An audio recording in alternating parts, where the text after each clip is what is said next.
প্রথম ধাপে 3টা বিভাগে গত 24 সালে ওনাদের পরীক্ষা হয়ে ওনারা জয়েন করে ফেলছে অলরেডি।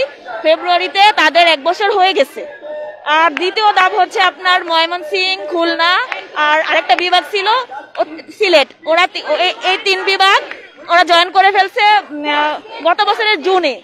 ওদের অলরেডি 8 মাস প্রায় হয়ে গেছে। আর তৃতীয় ধাপের পরীক্ষা হয়েছে 24 মার্চের 29 তারিখে প্রিলি। তারাই যেহেতু আমাদেরকে নিয়োগ দিছে, তারাই এইভাবে রেজাল্ট দিছে এবং 3 মন্ত্রণালয় থেকে অনুমতি নিয়ে দিছে, তাহলে তারা কেন আমাদের রেজাল্ট বাতিল করে দিবে? আমাদের এই প্রাইমারি সহকারী শিক্ষকের যে নিয়োগটা ওটা 3টা ধাপে হয়, ঠিক আছে? প্রথম ধাপ, দ্বিতীয় ধাপ, তৃতীয় ধাপ। আমরা ছিলাম তৃতীয় ধাপে। অন্য 2 ধাপ হয়ে গেছে, জয়েন চাকরি করতেছে প্রায় 1 বছর, 1 বছরই হয়ে গেছে।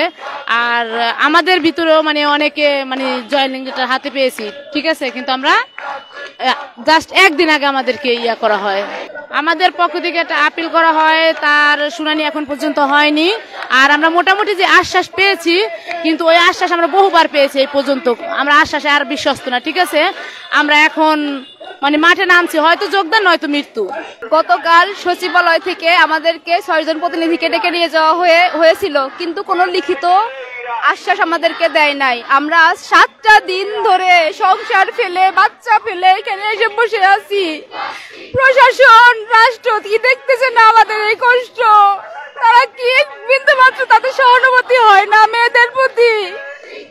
আমাদেরকে এতটা দিন রাস্তায় বসে রাখছে, আমাদের অধিকার দিয়ে সেই অধিকার কিনে নেছে।